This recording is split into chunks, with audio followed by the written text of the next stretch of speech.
Oh my Hello! God, we're live! It works! It There we works! go. We made it work this time. It was much smoother than last time. High five.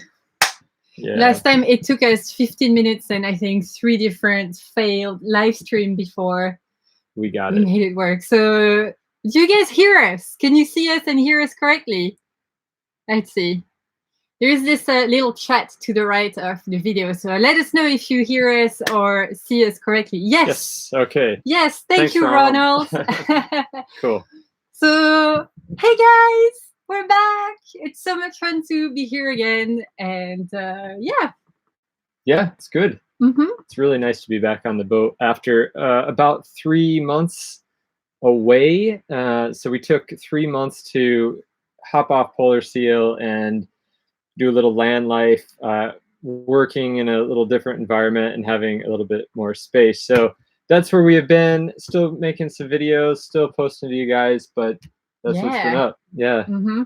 So first question to you, Ryan, how was your time off the boat?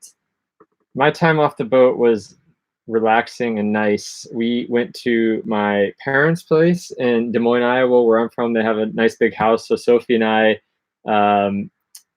we have the whole basement to ourselves, which is nice. So instead of having our 40-foot boat, we had a huge basement, and that was pretty relaxing. And for me, it was kind of some justification or some proof that life on the boat gets stressful sometimes with the relationship, not because of our relationship, but because of the space. Yeah. So we kind of reconnected in a different way, which was super cool. Yeah. And got to do some other things and get refreshed. And so that was for me. How about for you? Yeah, I think it was the same. Like the moment that we arrived in the USA, it was clear that having more space did us like a lot of good, and just like taking a little break from the boat and not having permanently 100 things to do and be stressed about all those things that we need to do. I mean, really helped me relax a little bit and also realize how much I love doing what it is that we do. And, you know, for the last month, I think over January and February, I was really looking forward to get back to the boat and get this season started. So here we are. Here we are. So what are you looking forward to this season? I think that I'm most looking forward to Italy because it's a place in the world where I've always wanted to go. I really want to go to Capri. Like Capri is so high up on my list. And I hope that we make it all the way to Greece and we do the Corinth Canal. Yeah. How about you? So, I mean, I love the destinations and I love the sailing and the warm and the sun, but I've discovered that one of the things that I love the most about the boat is working on the boat, even though I complain about it. But I love some of the projects that we do, and we have a whole list of projects. So while I'm really excited to go in the Med and get some sun and get some swim, I've really been enjoying like the projects for some reason we've been doing, especially the last week. Oh my God, yes. So let us tell you about last week when we get back on the boat. We get back Friday, and we were pretty destroyed. Like, and the boat was a complete mess because it was in hibernation mode. Nothing was working at the moment. We still don't have gas working. No, we have our gas lockers in the B berth with the gas tanks. And the first thing that Ryan did on the Saturday morning was to start working on the electric system. Yeah. I kid you not. Like, we're jet lagged, we're tired, we haven't been to the boat in 3 months. The first thing that Ryan does is not to go out around the marina and sit at a cafe in Spain and reconnect with the sun because we've been in the snow for 3 months. And here in Spain, it's 25 degrees Celsius. No, Ryan wakes up, doesn't even chat. He's still in his PJs. Go work, go in the garage, go work on the electric system. Yeah, I rewired all of our solar panels, and we pretty much gone nonstop since Saturday, or until this Saturday, Sophie. And then we took this weekend off. Yeah, that's and we've really been relaxing. And the weather here in southern Spain has been great. And we now know some people here. So yeah, and we have some yeah, neighbors in the chat over some there. neighbors in the chat. It's great to. Hi, Impavidus. So we that's one thing about wrapping up last year was we met so many people coming down the coast of Portugal and into Spain. I see Julian and Tenny are on here. So we've just met so many people, and it's been really fun. So then and Darcy and Tom are here too. Yeah, so it's just been cool. So anyways, that's kind of what I was looking forward to, is getting back. But so last week we did a lot of projects. Sophie said I rewired the solar panels. Sophie did a big cleaning of the teak, which maybe some of you had saw some pictures of. That was awful. What did I did all the maintenance on the engine. We took the aft pulpits off the back of the boat. So right now we have no protection around our cockpit, so no falling in. We sealed up all the holes there from all the antennas. We had to pull all the antennas out. You took care of the toilet. I had to do the toilet work. That's always. We did some fiberglassing and some gel coating. There was probably more, but so we have a whole list of projects that we got upcoming. And before we get into here, let's say hi to people. So we have Larry Summer. Hi, Larry. And Marco and Cyrus. Hi, it's really good to see you guys. We really missed you for the last 3 months. It's one thing to do videos about certain aspects of the boat, like our budget video, but I've really missed, telling stories of our adventures and like connecting with everyone this way. So I'm really happy to see you. And I haven't started editing our videos yet for season 2. We're going to get into that a little later, but it feels really good to see you. So yeah, should we get into all the big boat upgrades that we're doing this year? Yeah, so this is massive. My excitement right now. So as I said, we've taken off the aft pulpit. We are in the process of building an arch right now. We have a guy, Stuart, here in the marina in El Miramar, who is building us an arch. So stand by for some really cool videos. Sophie got to play around with some of the equipment, and I get to weld. Sophie got to weld stainless. So we're going to build an arch. That's a big project with a whole bunch more solar. We're installing lithium batteries, hopefully tomorrow and Tuesday, and we're in the process going to rewire some of the electrical panels. So that's another big one. And then kind of the surprise from this winter was Sophie and I had talked a little bit about getting a Watermaker. Yeah, we've always wanted to have a Watermaker. Actually, it's not true. We've not always wanted to have a Watermaker, but last year when we were anchoring, we realized that we did not have all the water capacity that we wanted to have.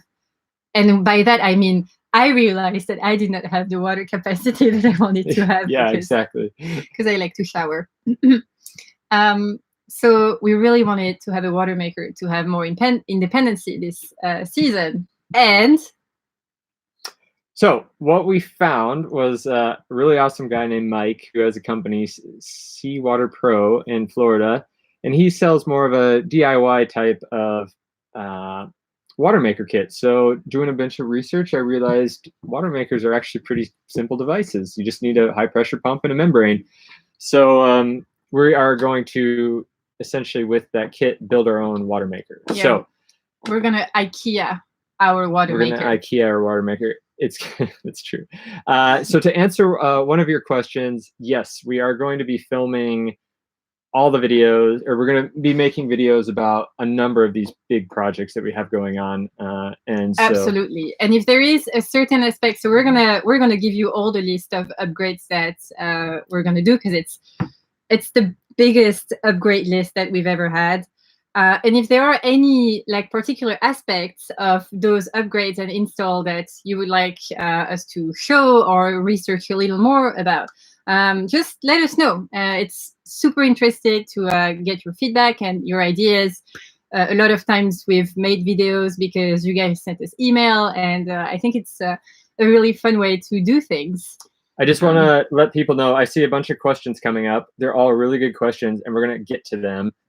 Sophie and I have a little bit of some things we wanted to get through first. So keep asking your questions. We do see them, and we're going to get to them. So yeah, so we're gonna make these videos. We have a big list of upgrades. I hit on a lot of them. The lithium, the arch, the Watermaker. Yes. We added a second fridge, so we had a cooling box that Sophie used for bread dough raising. I don't know if you if some of you guys watched the Thanksgiving video, but in this video I was raising dough for some dinner rolls in this cooling box that was everything but a cooling box.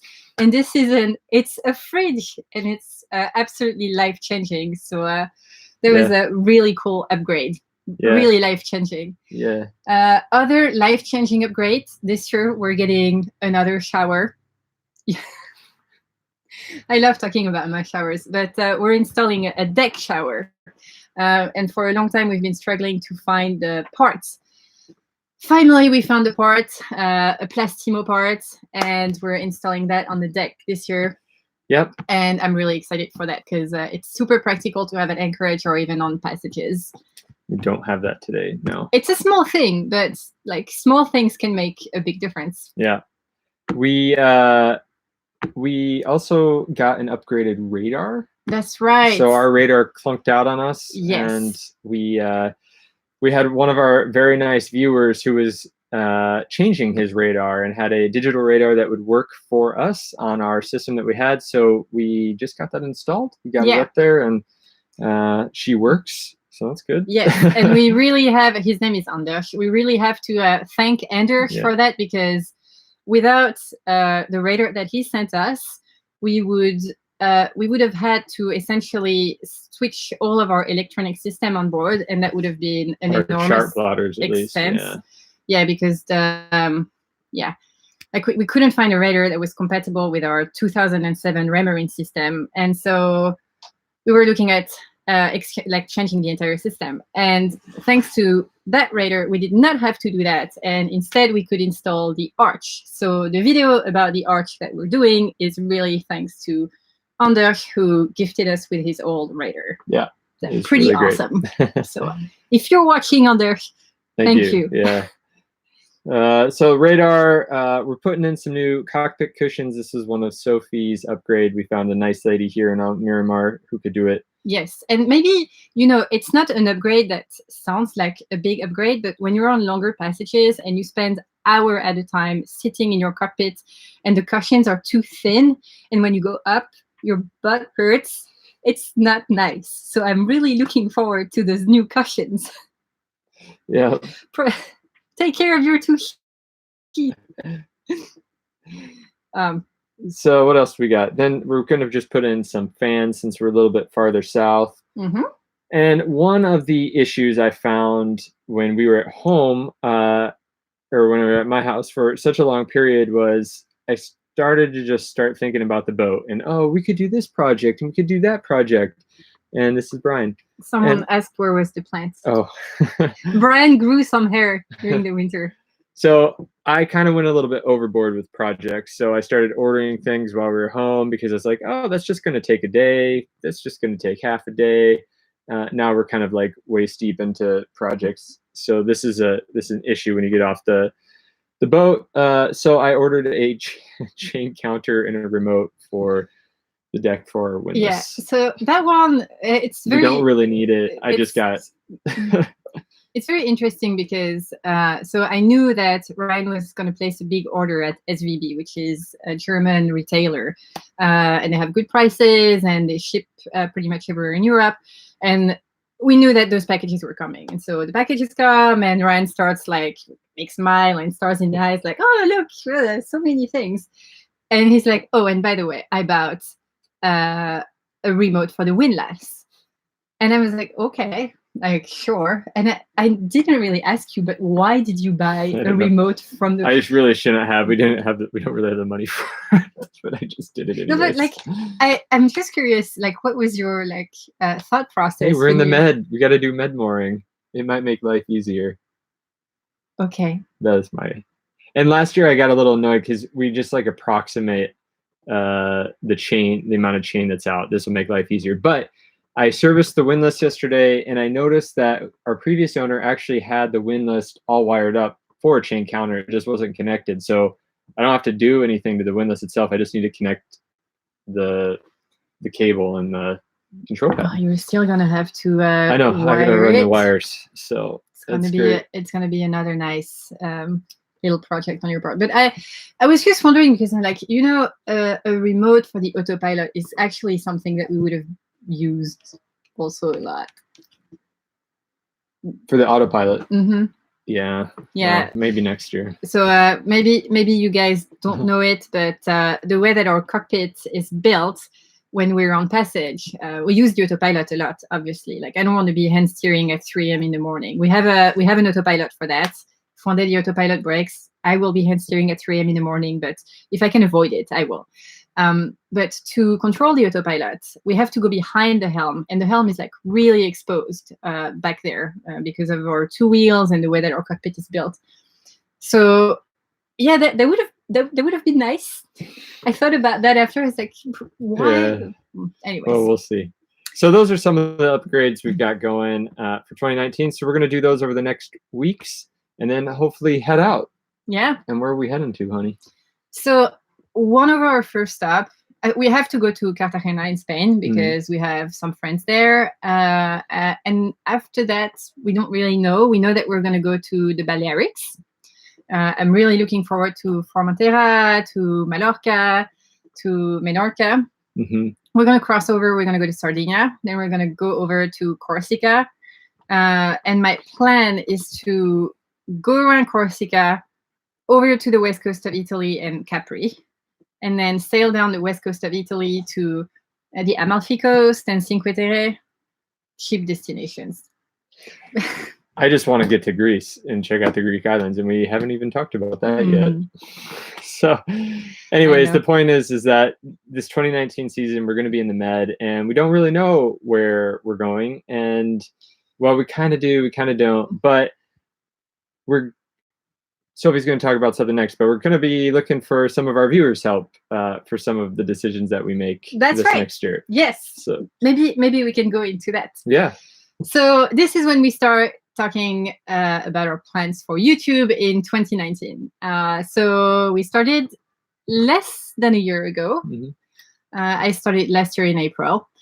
And really, I made those videos because I wanted to give our friends and family a good laugh. As you may or may not know, I have questionable humor. And anyways, I really did not expect that our little channel would turn into us meeting like a lot of really cool people, and that a little community would form around it.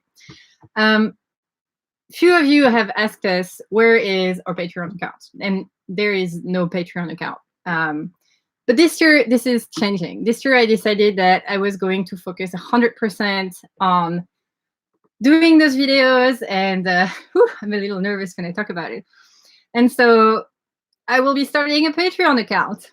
And rather than just making it a way for like viewers who want, because it's absolutely not mandatory, it's like our videos will always be free and available for everybody to watch.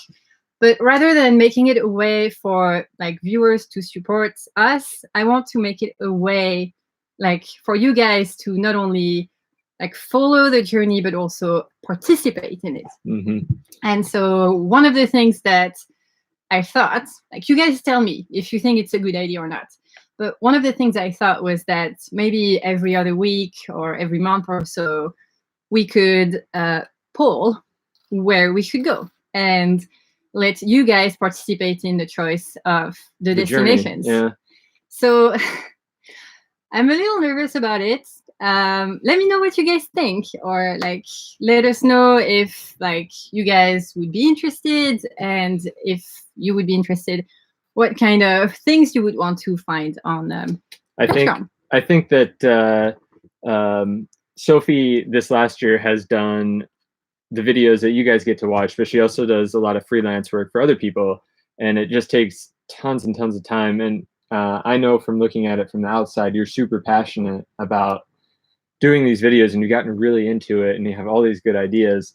And so for you, it's kind of a way to try to get away from some of the freelancing and focus on a bit of just doing what you're actually really good at, I think, and you have this passion for. Yeah. So from my perspective, the boyfriend, which I'm a little impartial, you Yeah, really. But yeah, that's what we're gonna do, and we really hope that our community gets around and participates, because it won't just be us making the decisions; it will be you guys as well. So yeah, we think it's fun, and like I see that someone says your journey, your choices, but that's, I think, also a choice, to give the choice. I don't think that we're going to be like, hey guys, where should we go next, but more like, all right, so we have those destinations that we could that are in range, like where we could go, and just be open, like those 2 or 3 destinations are cool, like what would you guys want to see, and yeah, like more something like that. And we're thinking that maybe it could be choosing between 2 islands, or maybe 2 oceans. Well, apparently we're going back to Lagos. Are we going back? Are we going back to Lagos? So no, but we were thinking more and not everyday destinations, because I agree with a lot of the comments that we see. We'll want to pick a lot of the smaller places that we go, but we have talked about, are we going to go across the Atlantic at the end of this year? Are we going to stay in the Med this year? And that's a we really don't know. It's almost like we have no opinion about it. It's like same for us, but we'll see. Yeah, we'll see how things go. So that's kind of our 2019 year plans. Maybe we start answering some questions. Does that sound good? Yeah. I just see one pop up for me, and we actually got this question about an hour ago at our marina. So from Philip, how are you going, directed towards me, how am I going to get around Schengen? So that would be assuming that I only have a US passport. A few years ago, I actually became a Swedish citizen, so I carry a Schengen passport as well, as does Sophie, and with our boat. So it makes Europe traveling a little bit easier for us. So that's how I get around that. So yeah, you see anything on here? No, actually, I don't really. I can go back up to the top. Oh my God. One question I saw right at the beginning from Ronald was, have you found the newness of quitting work has worn off? And do you still wake up saying, this is great, no office work? That's a really good question. This is an awesome question, because we are kicking, me specifically, I'm kicking around this question a lot lately. So Sophie and I have actually not quit work, especially myself. I'm working I'm working 2 or 3 jobs plus boat work, plus us trying to enjoy this. And Sophie is doing some freelancing and making videos to share our journey with all of you, which is pretty much a full-time job. So we, in essence, we haven't quit our jobs. We've probably taken on more than we can chew. And at the end of last season, me personally was pretty burnt out. I've never felt like I did at the end of last season. Just like I was tired and emotionally drained, and it was just so much to take on for the year. So I'm debating internally right now, if I just kind of stop the work I'm doing, we don't worry so much about the money and trying to have an income and live off savings for a bit, more to try to enjoy myself and enjoy us together, but also be able to participate more in the activities that we're doing right now, like talking with all of you guys. So because having a boat and cruising is almost a full-time job in itself. So that's something that we are both talking about a lot right now, and really doing some deep soul searching. So that's not an actual answer to your question, because it's not set up that way, but hopefully it gives you a little bit of insight into our thinking and our lives right now. Yeah, I think I see that Samuel says cruising and working is the new. It's the new. Yeah, I think that there is also this, not a misconception, but this image that people have. I mean, among our friends and family, that's especially true, that we're on a permanent holiday. Like, people are asking us, so how do you guys like make it work? Or are you like on a holiday? Or are you working? We're actually working. Like, the alarm clock goes off like every morning, pretty early. We've managed to work out a little more lately, so that's good. But no. So next week I'm getting on a plane. I'm going to Singapore to teach a class and hopefully pay for some of these upgrades that we're doing. I think the money's already spent. Oh yeah, no, there is like one upgrade that we haven't mentioned yet. It's our anchor. Oh yeah, we're gonna get a new anchor. We haven't decided on the anchor. But anyway, so you're going to Singapore for a week. Yeah, to teach a class. And so this is something we're wrestling with. And at the same time, I mentioned I'm trying to get more involved in the videos and the blogging, but I don't know if some of you know, I've been doing a series of podcasts with Andy Schell on 59 North Sailing. His podcast is How I Think About Sailing. Yeah. And we're doing a series on decision making and risk management for boating, and that all comes from my work in aviation. And I'm trying to write a book about it right now. I'm not a writer. I've never written a book, but I'm trying to do it. I'm what I would think about halfway through, but it takes time, and with everything else going on, it's like no time. So I'm wondering if I should just focus on that stuff because I really have a passion for it right now. So. Yeah. That's a very long answer to that question. Someone just said, so you're working, YouTube's broke all the magic. Yeah, I'm really sorry, Francisco. The reality is that there is not much magic about us. Like, no, like this is real. This is a real world. Like, sometimes it also looks like people who leave to go sail the world have it all figured out. Right? Oh, we don't got it figured out. Like you've saved for many years, like the boat is perfect, and like when you leave the dock, everything is like completely figured out. But I mean, I can't speak for others, but I know that for ourselves, it wasn't completely true. Like the plan has changed so many times over the years. So we did save money and we started our businesses, and I was doing like pretty well with freelancing, and now I'm like, well, you know what? I wouldn't be true to my words of telling people to follow their dreams if I did not myself invest and see if I could make like this video thing work. So yeah, the plan has been changing a lot, and I think that nobody has it like 100% figured out when they leave the dock, and I think it's okay. I think it's part of the journey to figure things out as you go. Yeah, we're definitely figuring things out as we go. I think one of the things I have noticed, I'm writing a blog post about this for our website right now, is us doing our maintenance projects the last week. We've still gotten help from people. Ant and Sid on Empavidus, they have been pretty helpful in a lot of things that we've done. They're another sailboat here in the marina, but at least I feel way more confident with just doing stuff. Like I'm not afraid just to rip things apart and go for it, as opposed to the first year that we tried it and it was just a disaster. I didn't know enough and I didn't have the courage and confidence to do things. So that's been really exciting. Hopefully some of that comes across in some of the videos that we're making right now. So that's one thing that's been really big. So we've, knock on wood, I'm saying this, I've said it a couple times a day. I shouldn't be, because I always tell Sophie, don't tempt fate, which is what I've been doing all day. But last week we had a really good week of maintenance work. Yeah, and speak for yourself. My 5 hours of taking care of the teak, that was awful.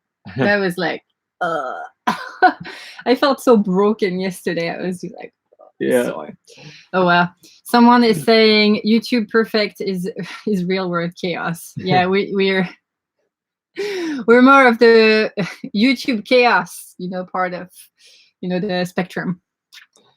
Do you have any questions you've seen? Don't forget to change your battery charger to a lithium one. Oh, we're gonna have that in the video. Yeah, like right now. So we've been back at the boat for a week, and we're going to be back on a weekly schedule on Tuesday. I think that I'm going to be launching Patreon this week, meaning that there will be a video uploaded on Patreon, because it's a classic on Patreon that patrons get early access to videos, and we're not going to make an exception to this rule. So the first video that we're going to make is going to be on Tuesday next week. We're going to be back on every Tuesday, and it's going to be about the pre-season glamour, because let's face it, March in sailing, that's when everybody gets back to their boat, back to the yard, and up early in the morning to grind. And over the next coming week, we're going to be making the videos about how we installed the lithium batteries, the videos about the arch that's going to go back, that's going to go at the back of the boat. So we're going to talk about the process, we're going to talk about the price, the materials, the difference in materials, the design, and all kind of stuff. Then we're going to make a video about our Watermaker and how we are DIY our Watermaker. Like at the moment, the Watermaker is arriving to the marina, so we haven't seen the parts yet. So that's going to be an exciting one. Mm-hmm. And yeah, after that, I think that we're going to be starting to sail again. And yeah, I'm actually really looking forward to that.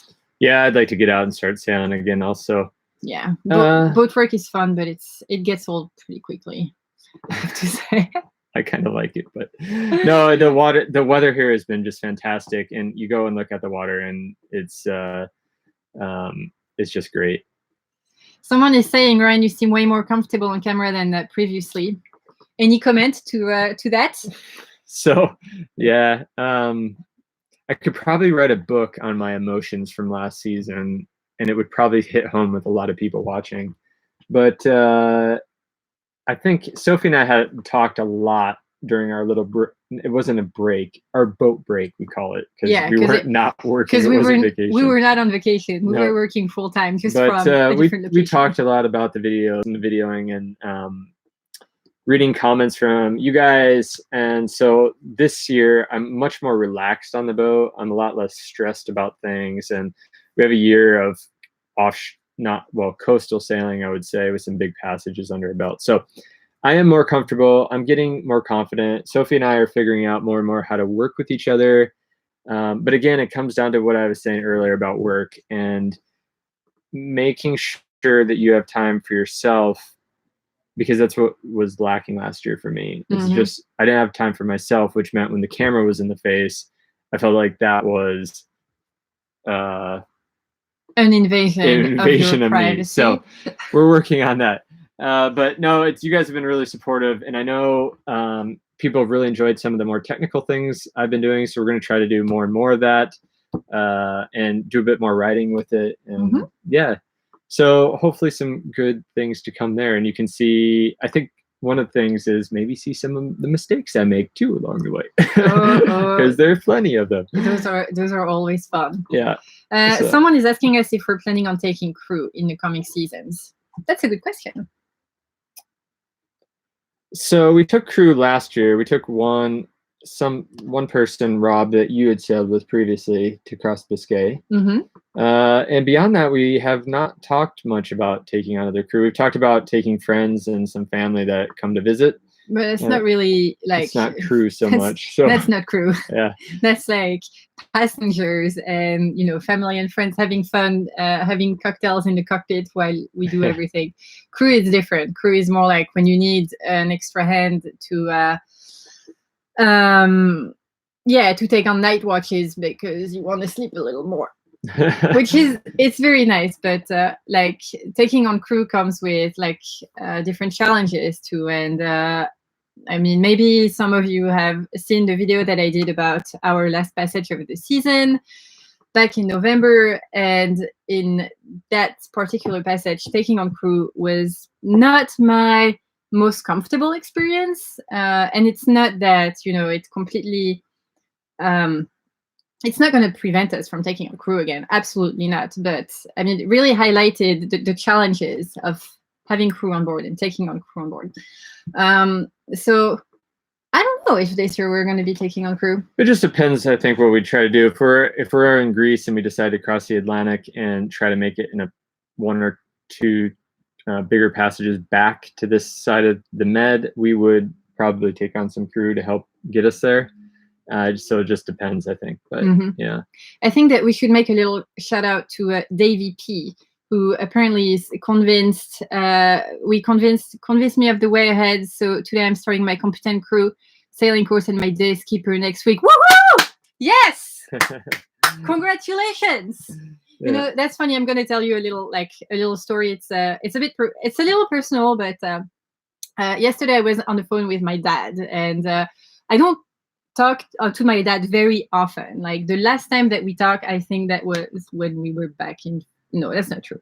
We talked before, but the last time that I saw my dad was in July of last year when we sailed to my hometown with Polar Seal and we made a stop in my hometown. And my dad went on board and checked out the boat and looked around. And I mean, he didn't really say much. He seemed to be like pretty happy with it. And yesterday I was on the phone with my dad, and all of a sudden he drops the fact that he's taking sailing lessons and he's gonna buy a boat. I'm like, oh my god! So it's pretty cool. It's fun. It's fun to see like other people also taking the plunge. I mean, I think that we're pretty honest with the fact that boat life comes with its challenges, but the rewards are so worth the effort.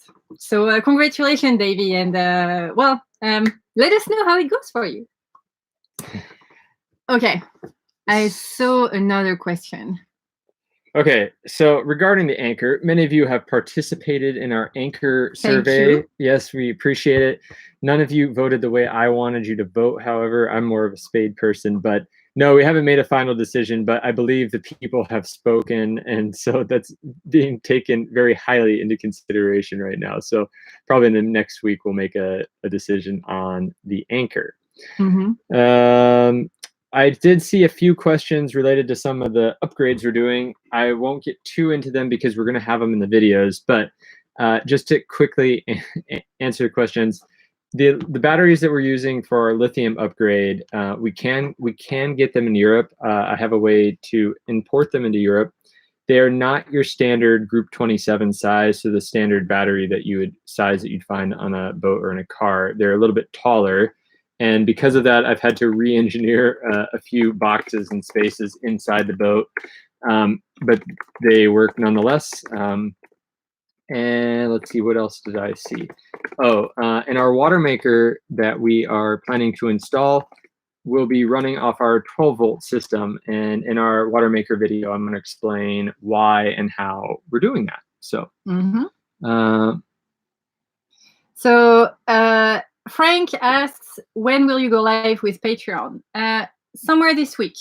So probably between Wednesday or Thursday.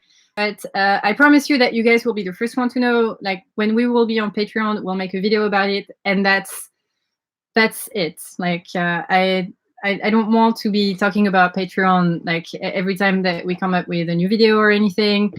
So we're gonna make one video about the fact that we're on it and why we do it and how, and that will be it. But yeah, you guys will definitely know.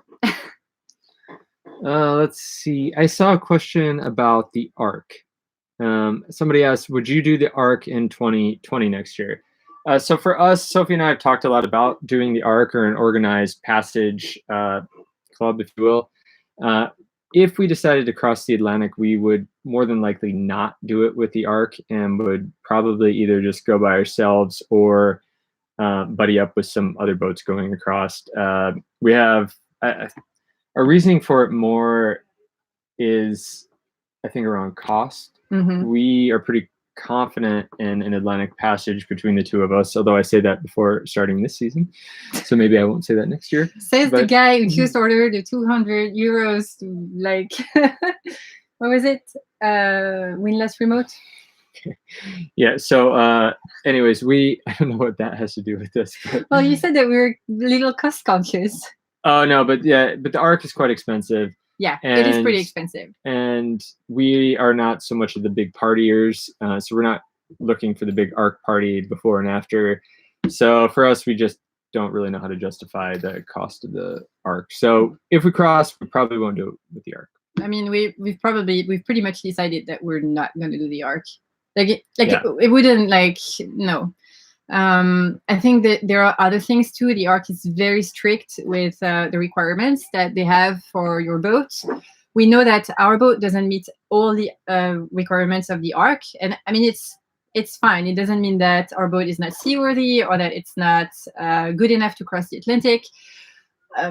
It's just, we're pretty confident that we can do it ourselves, and I don't think that we would even end up doing it ourselves. I think that along the way we would meet other boats, and because that's usually how it goes. So that being said, I understand the people choosing to do it with the ARC.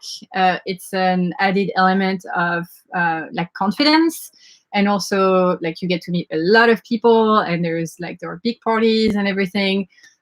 We know a lot of people who did the arc last year and had a lot of fun with it, but we just feel that it's not our thing. So if we cross the Atlantic, we're going to do it on our own. Mm-hmm. Okay. Do you see anything else? We have any other questions? Yes, that's a very good point. That's a very good point, Frank. If we were to cross the Atlantic, that may be a passage we would take on some crew. To be considered. We really don't know if we're going to be crossing the Atlantic next year or if we're going to be staying in the Med for another year. So that's like, it still feels like a far away thought. Yeah, so does anybody else have any questions about this year or like our past? One thing you didn't mention, Sophie, was the puppy. Oh, we didn't talk about the puppy. Yes. It's a heartbreaking subject. So when we were back in the USA, maybe if you guys saw the video with the Amel, I had a little puppy in my arms at the beginning, and for the some people were a bit confused on what exactly it was. If it was actually, we get a lot of questions like, oh, what type of cat is this? I'm like, a cat? What? It was definitely a dog. Yes, it was a little puppy. So for the last week before we got back to the boat, we were taking care of a puppy on behalf of your parents who were still on holidays, and we were tasked with getting the puppy and taking care of the puppy for the first week. And it was a lot of work. Like it's like taking care of a baby. And we bonded with the puppy a lot, and time came to leave. And I think that it made us realize both how much we want to have a dog. I like the puppy. I just don't know if it's the right time, but I did really want a dog after that. Is there a right time to get a dog? Is there a right time to get a dog? It's like you just get a dog because you like dogs. Yeah, but the dog was really cute and really fun. So here's a question. Is the arch the way to upgrade the dinghy too? Is it arch upgraded? Okay, so here's my story about the arch for everybody. One of the things I struggle a lot with our dinghy. So our dinghy is a Taka Cat, and if you're familiar with Taka Cat, what it is, it's a catamaran dinghy. Sophie actually found it. You had got the task of finding a dinghy when we first started sailing. That's right. And so the Taka Cat kind of has oversized pontoons on both sides, and the floor is actually above the water a little bit. So it's actually a bit lighter than most dinghies that size, but it's a little bit bigger. And yeah, so the Taka Cat's great. We have it. We're not going to upgrade it. The thing I struggled with last year was I don't like to sail dragging the dinghy behind the boat. I don't like to sail with it at all behind the boat. And I don't really like to sail with it on the foredeck because it tends it catches the wind. It flies. It wants to fly up. Sometimes that, and then sometimes when we're using the head sail, sometimes when we tack, the sheets get tangled up in the. It's on the solar panels that are on the foredeck, so like we lose that. Yeah. So it's just bad. So it's kind of like, and then to pack it away and put it down below is a big operation also. So I was getting very frustrated last year with the dinghy operation, and that was starting to cause us to lose out on opportunities because we get somewhere and be like, oh, I don't want to get the dinghy out, or I don't want to get the dinghy out because I don't want to pack it away like in a half a day later. And this goes into the whole risk management thing I'm doing. I refuse to go away on my principles that I have for how to safely operate the boat. So the dinghy is always going to be stored the correct way, and it's always going to be packed away the correct way. So my compromise in my mind was, let's get an arch, because at least it's still going to be flapping there. It's still not the perfect scenario, but at least it's up, it's out of the water. The arch is going to be really solid the way we're having it built. And so no, there won't be a dinghy upgrade, but for me, it's going to give us some upgrade. It's a life upgrade. We're going to be able to use the dinghy more on shorter. We'll still pack the dinghy away on longer passages just for safety, but it's going to be there for just hopping day to day between anchorages and stuff.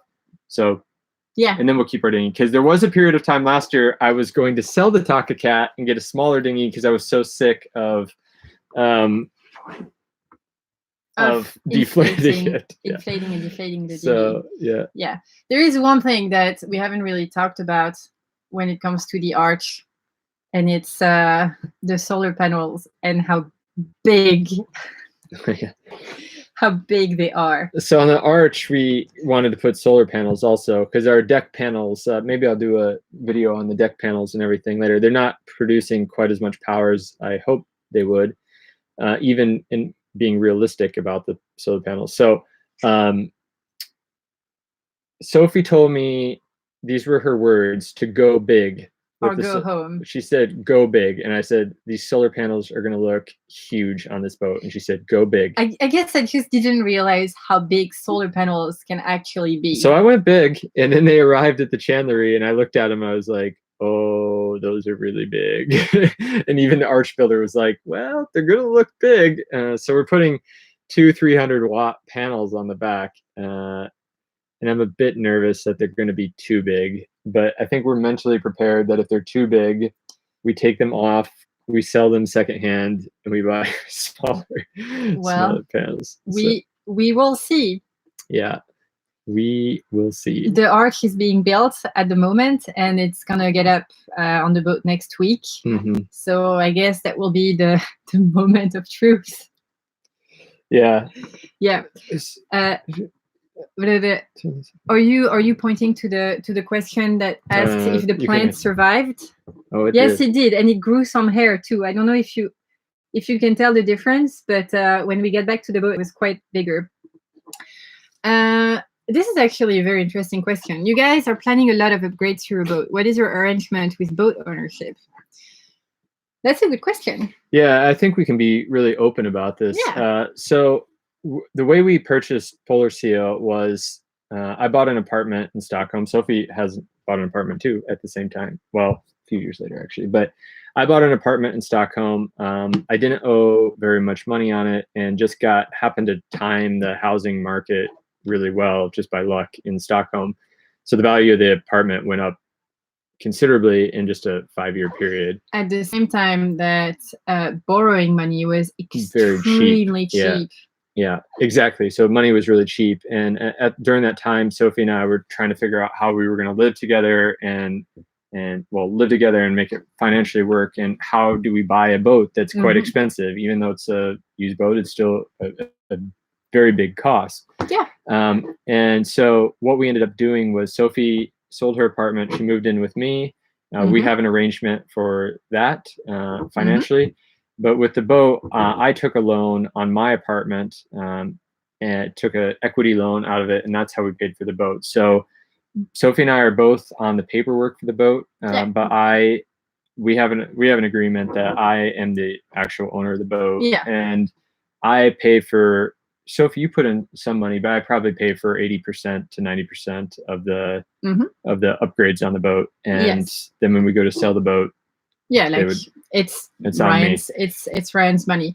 And I think that it's also important to mention that so Ryan and I are not married, but we have so much paperwork that sometimes So one other thing that we did is that we wrote our will, and we made sure that everything was set up on our will for the boat in case one of us was to die. It's like a really sad thing to talk about, but I don't think that people talk a lot about that. So that's also one thing that we did. So like before we bought the boat, and then even as certain aspects of our project changed, we've constantly updated our agreement on how we own the boat, and how we do things with paperwork.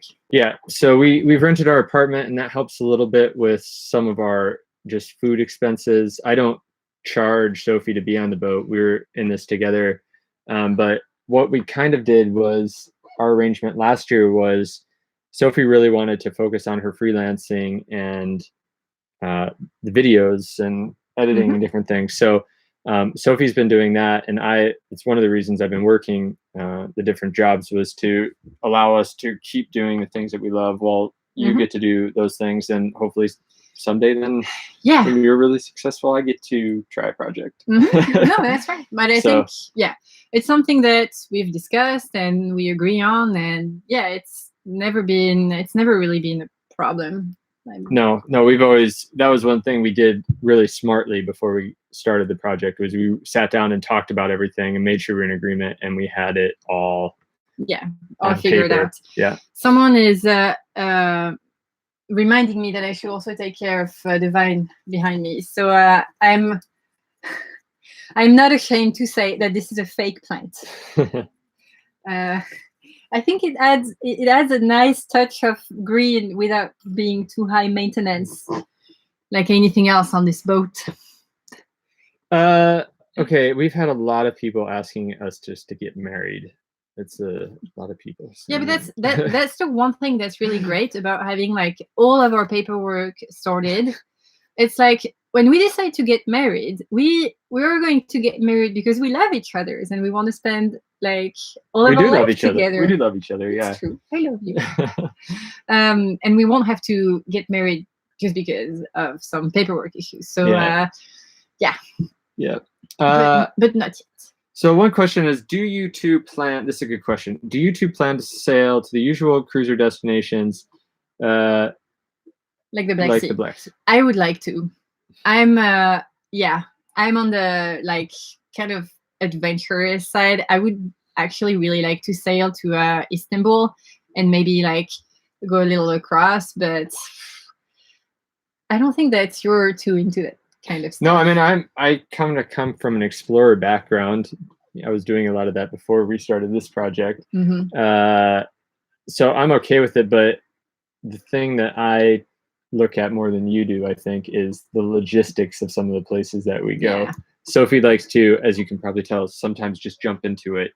And then I'll be reading up on things and decide, no, we can't, this isn't a good idea, or this is a good idea because of X, Y, Z. And so, yes, I would love to go to those cool places that are not charted so much. Mm-hmm. But it's also a time and money thing, because we have a lot of places we would like to go.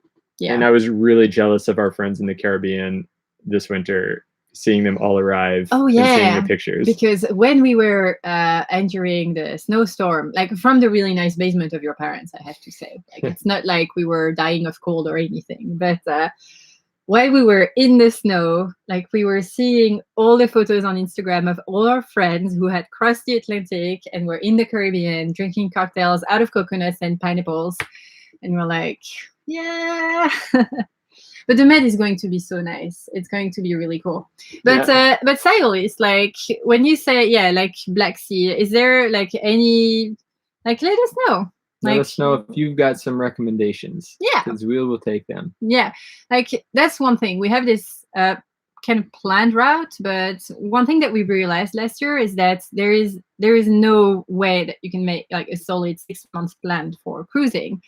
And my favorite way of finding out about destinations is just to talk to the people around at the marina or at the anchorage and hear about where they've been and where they've heard that like some nice things happen. I think that during our first year, we were relying heavily on the books and on internet, and we were kind of going like where everywhere goes. But this year, I'm looking forward to do a little bit more of exploring, because I think that's one cool thing with cruising and sailing is that you can really access places that you would never have gone to otherwise. Mm-hmm. Yeah, I totally agree. There was something here. Oh, so Larry Sumner asks, are you getting a wind generator also? Ooh. So if you look back to, I don't know if there's old pictures online or what, but we actually, Polar Seal came with a wind generator. And the winter before we left Stockholm, we removed the wind generator. It tended to provide more vibration than it did power and noise. So that's why there is no wind generator, and we don't have plans to put one on. The only other power generating source I would consider adding to Polar Seal is a Watt and C hydro generator that we could have off the back while sailing. But those are quite expensive, so we don't have a plan for that. But that's the one thing I would add if I would. I wouldn't add a generator, gas or diesel, on the boat. We don't have the space, and I don't think we're going to need it with the lithium and all the huge solar panels. So I just don't solar panels. I just don't see the need for it.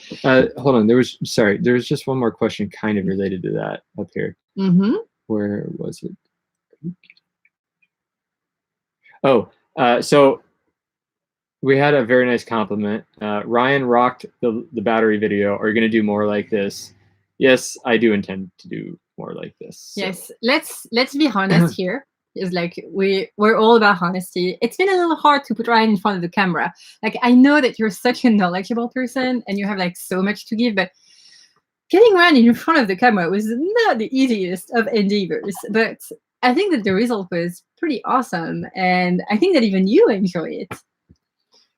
I enjoy the community. I enjoy this stuff. I enjoy being live and talking with people and answering questions and seeing what people think and seeing other people's research and comparing that to my own.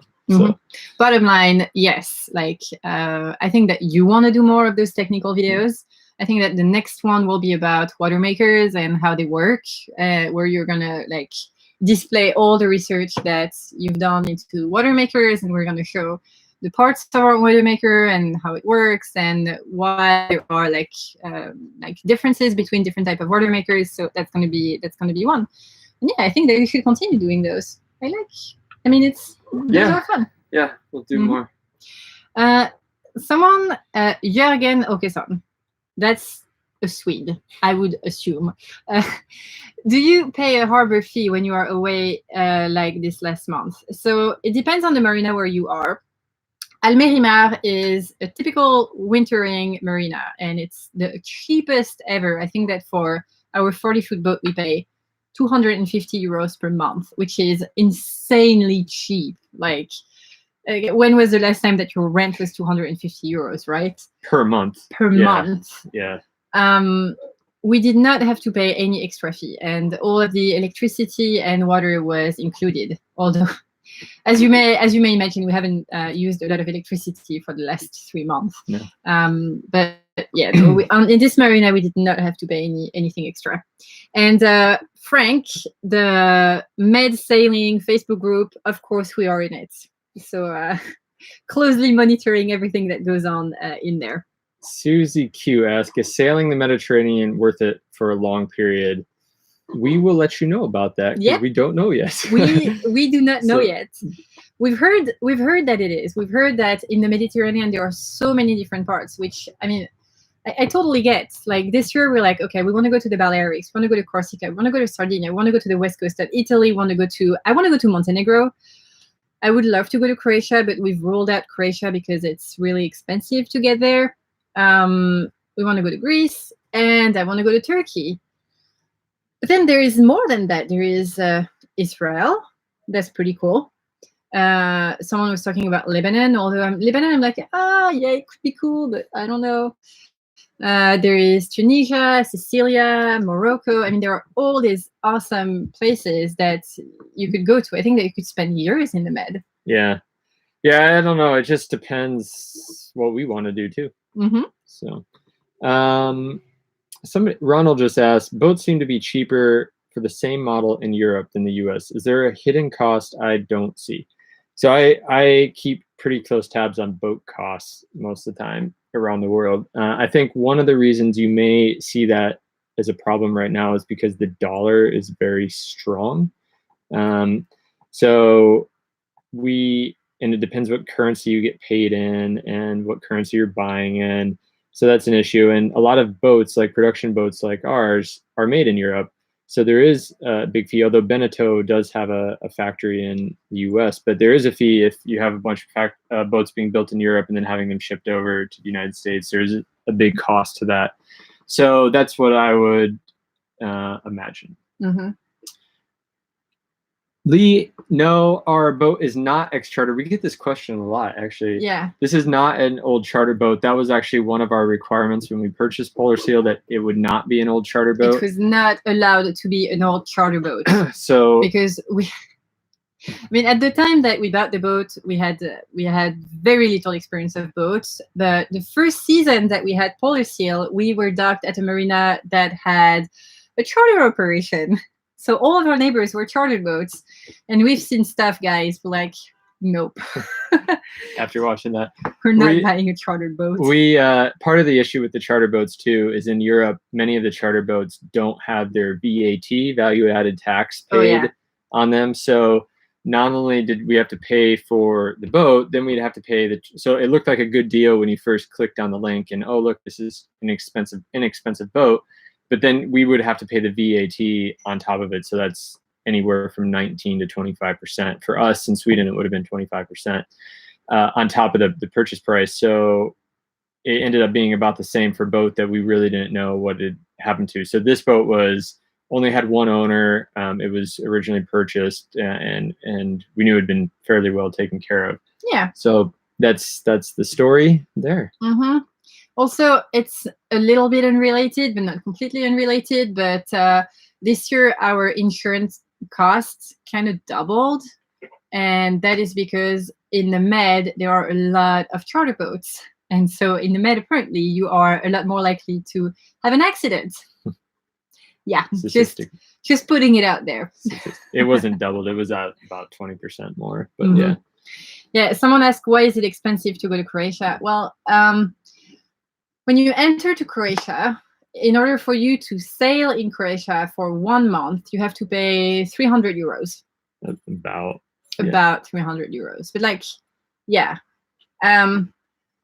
Obviously, when you like cross the Atlantic or go in the South Pacific, there are certain places that require you like to pay a fee to enter a place. But Croatia, 300 euros, Montenegro, 0. We're like, going to Montenegro. It's a pity because I was really looking forward to Croatia. Someone also mentioned that there is a little bit of corruption in Croatia, and we've heard some stories, mm-hmm. and that kind of put us off. So we're like, well, maybe there are other cool places to check out instead of Croatia. So it's all time and money is what it's coming down to. So how long do we want to stay in the Med, and how much money do we have to stay in the Med? So that's a million places to see, not enough time to see them. Oh, that's a good question. If you could undo any one decision that you've made since the start, what would it be? Where did you see that question? It's such a good okay. question. I think you have to ask that question to each one of us. So you can go first, or I can go first. I have need to think. So many of them. You can only pick one. I don't know where to start. What is one item that I really undo? Can you start? Sure. So I say this with all humility, and I love Polar Seal. I do. But one thing I wish that we would have done is not jumped into buying a boat right away. So what I would have rather done is, looking back on it, is either talk to some people. So I would have talked to more people. I would have taken certain people's advice more seriously and other people's advice less seriously. So what I mean by that is not listening to the forums as much and talking to people who have a lot of experience more. And then us getting out and sailing on some boats in bigger seas and different things on this type of boat and other boats. And I think that if we would have done that, we would not have ended up with this boat. This is a great boat. I love this boat. It's really nice for what we're doing. But if that's a one thing I would redo, that is the thing I would do, because I just think that it's great for some stuff, but there's been other times that I just said to myself, boy, we kind of jumped into that too fast. Yeah. So the thing that I would undo or do differently is what I call the camping syndrome. And that's what I had when we moved on the boat. I was like, no, but we're living on the boat. Like, we don't need all that crap.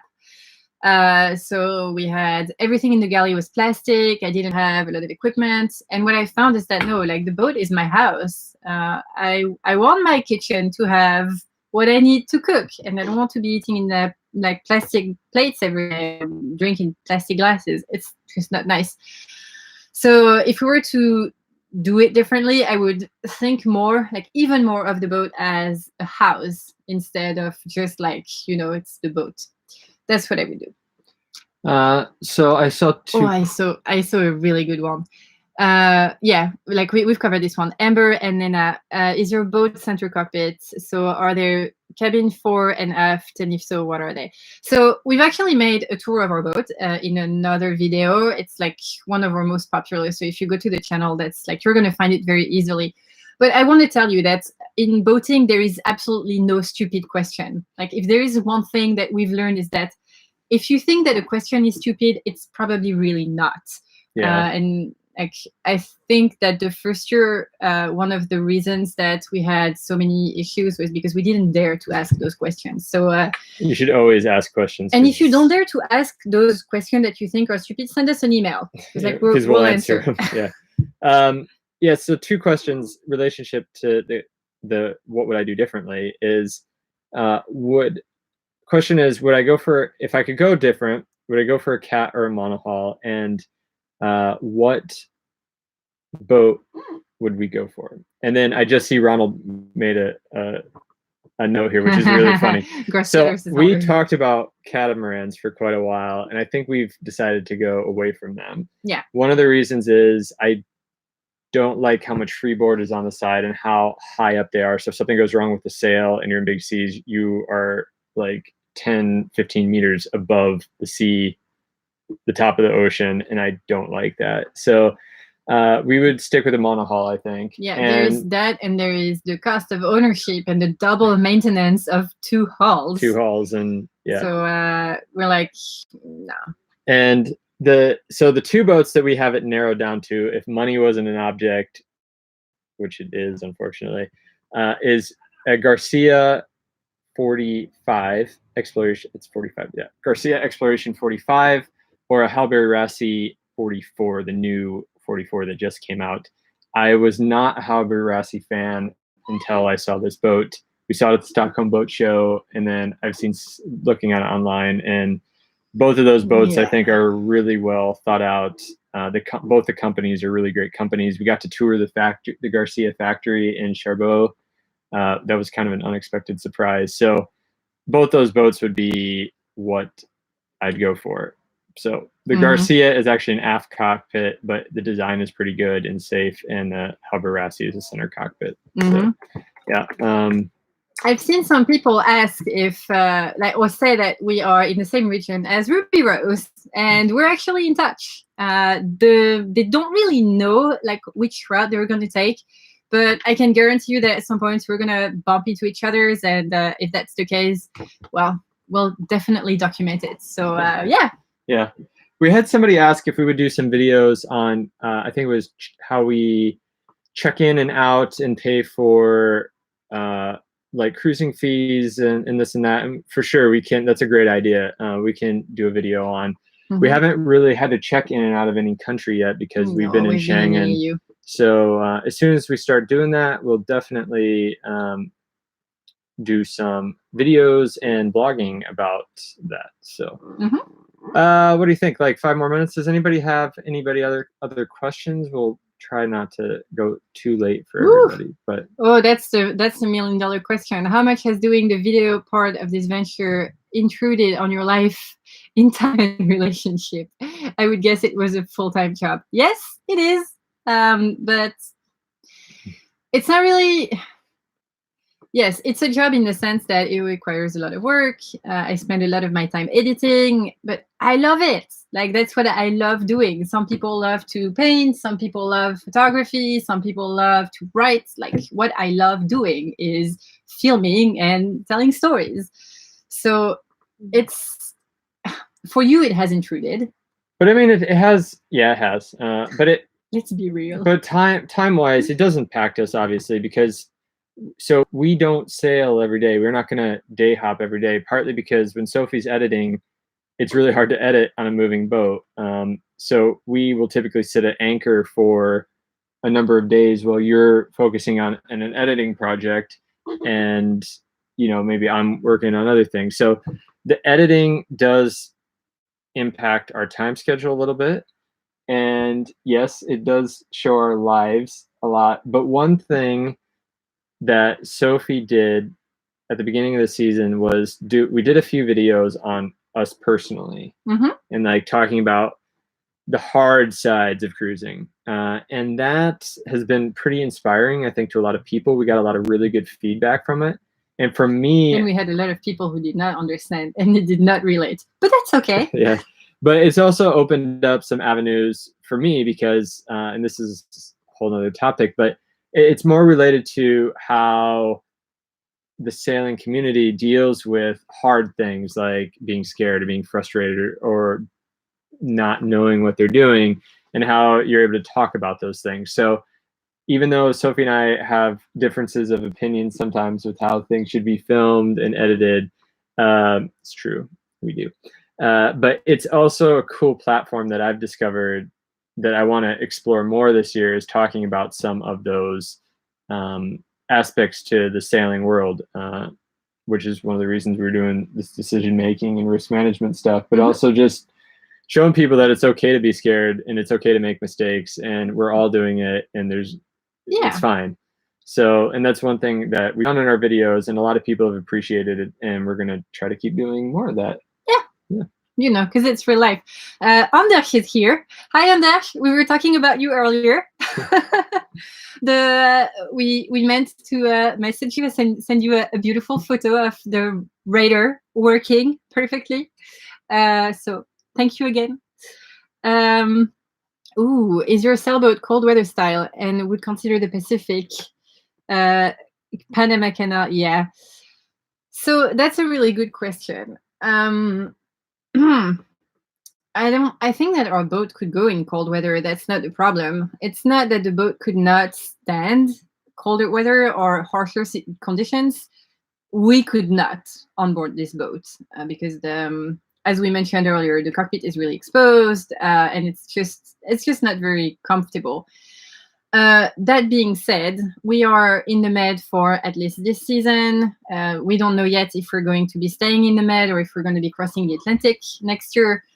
So I think that by the time that we cross the Panama Canal, we're going to be down like 2 or 3 years. And at this point, we will have owned Polar Seal for 5 years. So maybe by the time we want to cross the Panama Canal, if we decide to do that, we would potentially upgrade. Yeah, we're still discussing what we would do in the Pacific. Definitely, we think Polar Seal is just fine for doing Atlantic circuits, the Med, the Caribbean, and probably lots of boats, Benetou's go in the Pacific. So, yeah, that's still to be discussed a little bit with us. Yeah. I think we should talk about this question here. Yeah. Oh, yeah. I'll start with it. And then, so the question is, how do you guys cope with trolls and people making nasty, trashy comments? So when you open up your lives to people, you obviously open your lives to everybody. So everyone on here today is great. Lots of good comments, but every now and then we get some bad stuff. One of the things that we have purposely, very consciously done with our channel is not make it about bikinis, drinking and partying, and more about our lives and the sailing and the destinations. And we've done that very purposefully. And part of the reason for that is to, how do I say this, limit some of the trashy comments that we get, because we do know people with other sailing channels that have to deal with that do the drinking and the bikinis and the partying. But we do get comments from time to time. We're definitely not immune to the hate. It's a very real thing. But it's a lot less than what we've seen on other channels. No, it's not that bad. But one of the ways we've dealt with it is actually through you guys. And we've noticed this more and more lately, that somebody will leave maybe a comment that's not well thought through or pretty nasty. And a lot of you guys kind of just jump in and put that person in their place. So we kind of ignore them for the most part. And that's how we deal with it. Yeah. There are certain cases where I choose to jump in, and it's when people will criticize our reactions to certain situations. Like, for example, I've been really open about the fact that the first time that we saw big seas, I was really scared. Like, I was scared when we crossed the English Channel, and I was really scared when we crossed Biscay. And I think that being scared is a completely normal part of sailing. Like, there's always going to be a situation in which you're uncomfortable, and that's normal. And I've responded to the people telling me that I should buy an RV, I should sell the boat, I should stop, because I don't want other people, other viewers who watch the video and read the comments to be discouraged by that type of people. So in those cases, I will answer, and not because I'm offended by what people tell. I don't really care. People can think what they want, but I don't want other viewers to think that what they're thinking about doing or like that their dreams are inaccessible. So in those cases, I answer. Apart from that, like, we know that in the world there are really good people and there is a minority of people who have different opinions and different views, and we just ignore them. So that's how we deal with it. There's another one I want to just. Somebody asked, have you guys ever tried scuba diving? So Sophie has. I have not. Yeah. I am actually, of all the things in the world, I'm afraid of scuba diving. So I've done a lot of things in my life. I've flown high performance jets. I've climbed huge mountains. I've jumped off cliffs. I've now sailed around the world, but I will not go scuba diving. And the reason being is because when you climb a mountain and you get sick from altitude, you can just go down and everything's fine. But in the scuba thing, if you're scuba diving and you're really low and you if you go wrong, you can't just pop up because, well, you can hurt yourself even more. And that just scares the crap out of me. So I won't do it. Yeah. But I will snorkel. That's fine. Yeah, snorkeling is fun. I have tried scuba diving once, and it was a really hard experience in which I was pressured by the group of people I was with to do scuba diving. And at that time, I felt obliged to please people around me. So I went in the pool, and I just felt too uncomfortable. I was too stressed, and it just ended up in a really, really bad day in which I felt that the group around me had a lot of resentment because I was not able to do what I was like, the scuba diving thing. It was pretty bad. I don't really see those people anymore. That being said, as with a lot of other things in my life, I don't want to let a bad experience dictate what I can or cannot do. So if one day I meet a nice scuba diver instructor, or if I feel comfortable, I'll try again and see if maybe this time I have a better experience. So yeah. Mm-hmm. Francisco asked, are you not scared of upgrading too much? You know, everything breaks down and you end up being the boat's slave. Mm-hmm. So I am more scared of putting too much money into the boat, and which I think we've already done, and not getting, I know we won't get it all out, but just throwing money into the hole of fiberglass in the sea. I am already a slave to the boat, so I don't see it as that big of a problem. And in fact, the more work I do on the boat, I feel that I know the boat more intimately. So if something does break, I know exactly where to go and what to fix, versus if we would have just left it as is, mm-hmm. we would have spent, when something breaks, I would have spent that much more time figuring out what was wrong in the first place and trying to fix that. So I see it as a way to get more in touch with your boat. Ooh, that was deep. That was deep. Connecting a little. Yeah. Actually, it's funny because after all those upgrades, I was like, gosh, there is like really no other upgrade that we could do to the boat. And then, you know, as we lived on the boat for a week, and I was like, no, actually, there are another 1,000 upgrades that I could see us doing. So, but I think that for this season, we have to set the limit there. Like this is it. Like we gotta stop. We can't spend our time working on the boat. We also have to go places. Mm-hmm. This is a good question. Yeah. Yeah, that's a good one, and I want to address that. Lee Miller asks, do you think that some other sailing vlogs are here for the wrong things, as getting people to give money for other video or another video site? So, I do not think so, in the sense that making a video takes so much time. It takes so much time. Like every video that I produce takes between 20 and 30 hours to create, and most of that time is spent editing. So I typically spend 2 or 3 days like just editing. And I think that if you're in it just for like the money or like for the wrong reasons, there is no way that you could spend that much time into producing something. Like, I think that in order to produce like regularly good videos, like you really have to be passionate about it. Otherwise, it's not worth it. So that's my cue. I think that there's probably a lot of, I mean, every YouTube channel, we don't watch a lot anymore. We have our few that we still keep in contact with, but because we're kind of living the dream, like the life right now. Yeah. But I think there's of course people out there with their own ambitions and intentions all the time. I'm guessing there are channels out there that get into it thinking that, oh, we can just quit our jobs and make movies and like live off that, but they don't understand, like Sophie said, how much time it takes or how little money you make from like YouTube and stuff until you get out there.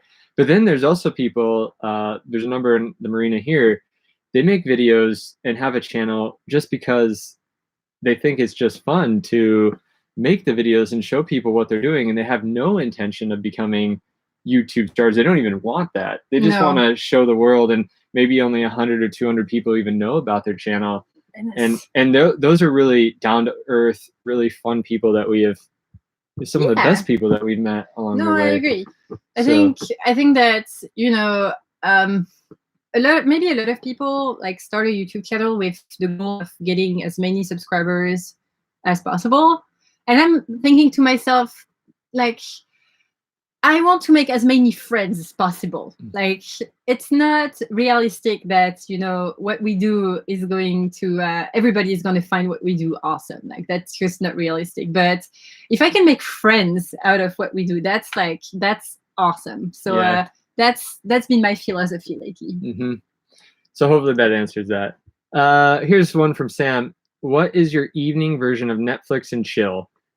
What do you do for enough boat? I need a beer entertainment. Well, literally, that's Netflix and chill. That is what we do. That's what we do. We do. We turn the Netflix on and we just lay on the sofa and just chill out. Yeah. Last night we were like, oh, let's go on the beach for a nice walk, and we can buy some ice cream and lick our ice cream as we watch the sunset. Yeah, right. We went to the supermarket. We bought a pint of really cheap ice cream. We came back to the boat, put some in the bowl, turned Netflix on, and we're like, oh my god, we're really tired. Yeah. Okay. John Taylor said you should get a Patreon account like other boat people. Yes, we are about to do that. We discussed that a little earlier, and we're going to do that. Okay, so we've had a few people join. Like, yes, we did upgrade the radar. We got a new radar. I'm supposed to have you say radar 2 or 3 times. What is wrong with the way that I pronounce the word radar? It's apparently cute. I don't know. Ryan has a list of words that he likes me to pronounce too, because it makes you laugh. No, everybody on the boat. I mean, boat life is different, and it's the same all at the same time. So everyone needs their break. Everyone needs their getaway. So we still watch Netflix. We still chill out. We still do everything. We still cook, we still bake, we still overeat sometimes. We don't bake right now, but no, because right now I don't have an oven to bake. Otherwise I would be baking. Yeah. But no, we still live very much the same lives, almost, kind of. All right, should we think about wrapping things up now? I think so. We could go on forever. I love doing these. We will do obviously more of these throughout the season, because we have really good response. We had almost 200 people on and off throughout the here's session. A very good question. Can he speak your language? Ok, Ryan. Ouh là là. Allez, c'est parti. Un petit peu de français. Non. Un petit peu? Allez. Allez, c'est pour faire plaisir à YouTube. No, I don't want to speak a little. See, I can just a little bit. No, it's like, I wish. Like, yeah. I wish you spoke a little bit of French. Yeah. I'm not good with languages, even English. So Sophie has to correct my English most of the time. So anyways, we're going to wrap it up. Wait. Oh. Francisco asked a question about French girlfriends, and I can't not answer. Can you live without duck? No, I cannot. Duck is the best thing ever. And someone asked earlier if I could share my favorite rabbit recipe. Like, I'm not a big rabbit cooker. Like, rabbit is a little disgusting to cook. Do you know how to cook a rabbit, Ryan? No. So when you cook a rabbit, you use the entire rabbit. So that's like the eyes, the arms, like everything. No. No, I will stick to octopuses. So guys, we really appreciate you logging on, asking all the great questions. I know we didn't get to all of them, but I promise you that we will answer them in some of the videos coming up. Yeah. It was great to see some of our friends and well, just people who comment on our channel all the time logging on. It's really great. It's just a nice community. We will answer the questions, as I said. I want to shout out here to Larry for the beer. That was quite nice. That's pretty awesome. Yeah. As a matter of fact, when we turn off the computer, we are going to go get ourselves a cold one. Yeah. So anyways, thanks for everybody. If you do have any questions or need some advice, or you're thinking about cruising or just whatever, feel free to send us an email. We try, sometimes it takes us a while, but we do try to answer all the emails and Facebook messages and whatever. So we do that. So that's right. Feel free to shout out. So thanks again, everybody, and we will do another live sometimes again soon, because those are so much fun. And but we will see you in a video very soon. Okay. Thanks again. Bye, guys. Bye.